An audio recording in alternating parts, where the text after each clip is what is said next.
Datang ke kelas penuh semangat, dosen jelaskan satu persatu manajemen operasi, atur proses supaya lancar.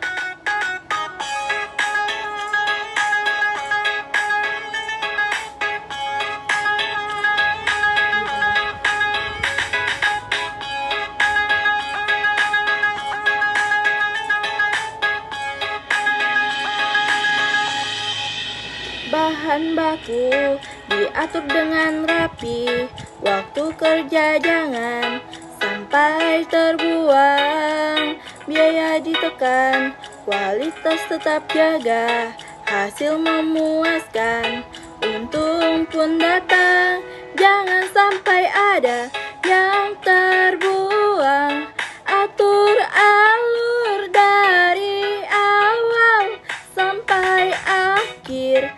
Ilmu ini berguna di mana saja.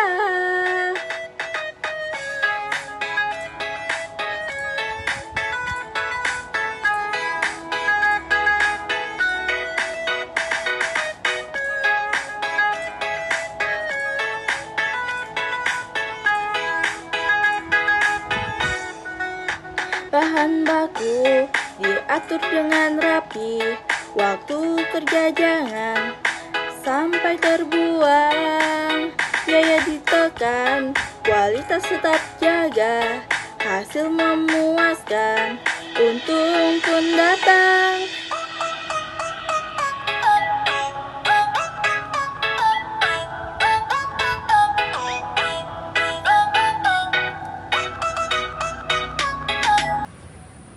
Hai, saya Pila Giadona. Di sini saya akan menceritakan keluh kesah dalam mengikuti mata kuliah manajemen operasi.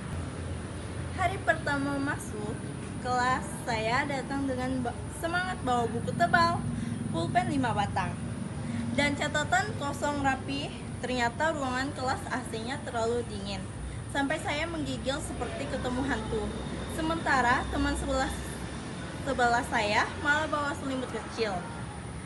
Kemudian Pak Adi masuk dengan senyum ramah. Suaranya tegas tapi santai. Anak-anak, manajemen operasi itu bukan cuma hitung-hitungan, tapi seni mengatur supaya kerja jadi cepat, murah, dan hasilnya bagus.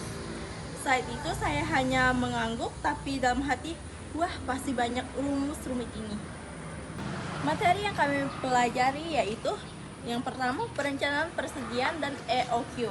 Kita belajar menghitung jumlah stok yang pas, jangan terlalu banyak menumpuk, jangan terlalu sedikit sampai kehabisan. Saat Pak Adi menulis rumus EOQ di papan tulis, saya sampai bingung. Ini rumus apa ya? Kok pakai akar kuadrat segala?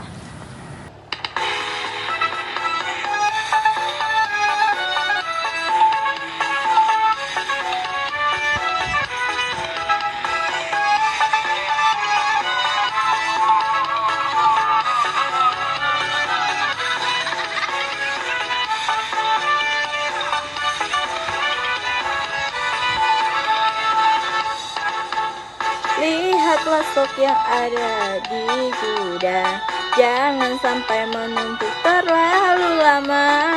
Hitung permintaan dan biaya juga, supaya jumlahnya pas dan seimbang.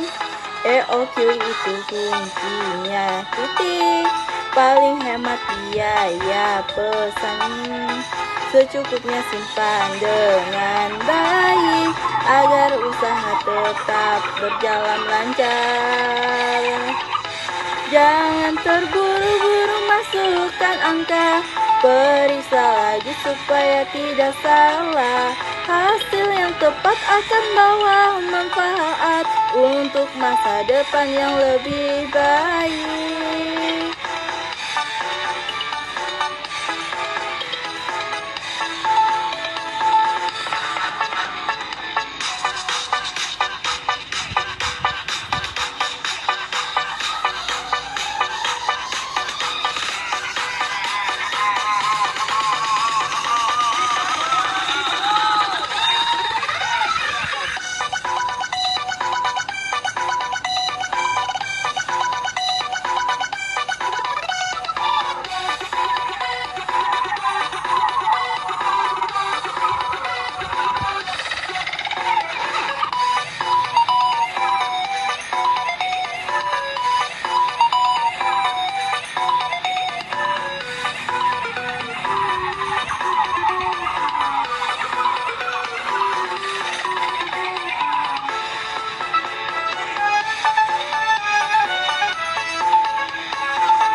lihatlah stok yang ada di gudang.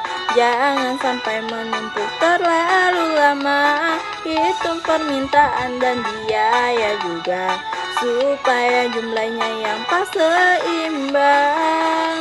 EOQ itu intinya, titik paling hemat. Biaya pesan secukupnya. Simpan dengan baik agar usaha tetap berjalan lancar. Jangan terburu-buru masukkan angka, periksa lagi supaya tidak salah. Hasil yang tepat akan bawa manfaat untuk masa depan yang lebih baik. Yang kedua, rantai pasok dan alur produksi. Kita pelajari bagaimana barang bergerak dari pemasok ke pabrik, ke gudang, sampai ke tangan pembeli. Intinya semua harus terhubung dan tepat waktu. Kejadian lucunya saat kelompok saya menjelaskan alur rantai pasok, di instan teman saya malah berkata, "Jadi kalau ada satu bagian lambat minyak, jadi telat matangnya ya Pak?" Seluruh kelas tertawa. Pak Adi menjawab sambil tersenyum, Iya, kalau ada yang macet, pelanggannya bisa pindah beli di tempat lain." Materi yang ketiga yaitu metode transportasi dan penentuan lokasi. Kita belajar cara mengirim barang dengan biaya paling termurah, memilih tempat pabrik yang strategis, ada metode pojok barat, laut, biaya terendah, dan PAM. Oh my god, what is that? Oh my god, what is that? Manfaat yang didapatkan, yang pertama bisa mengatur stok barang agar tidak rugi karena terlalu banyak atau kurang. Yang kedua, mengerti bagaimana membuat alur kerja yang cepat dan tidak membuang waktu. Dan harapan saya mendapatkan nilai yang memuaskan, minimal A atau B+ sebagai bukti usaha belajar. Yang kedua, bisa mengingat dan menerapkan ilmu ini dengan benar di kehidupan nyata. Suka dukanya, dosen Pak Adi menjelaskan dengan bahasa yang mudah dimengerti, sering kasih contoh sehari-hari, jadi tidak membosankan. Bisa belajar ilmu yang bisa dipakai nanti kalau ada usaha atau kerja di perusahaan. Dukanya yaitu banyak rumus dan perhitungan yang bikin pusing. Kadang sampai malam masih menghitung tugas. Kadang jadwal kuliah sore, mata sudah ngantuk tapi harus tetap fokus. Itulah perjalanan saya mengikuti kuliah manajemen operasi bersama Pak Adi Mursalim, SEMM. Banyak tawa, sedikit pusing, tapi semua jadi pengalaman yang menyenangkan dan berharga. Ilmu yang didapatkan bukan cuma untuk nilai, tapi untuk bekal hidup di kedepannya.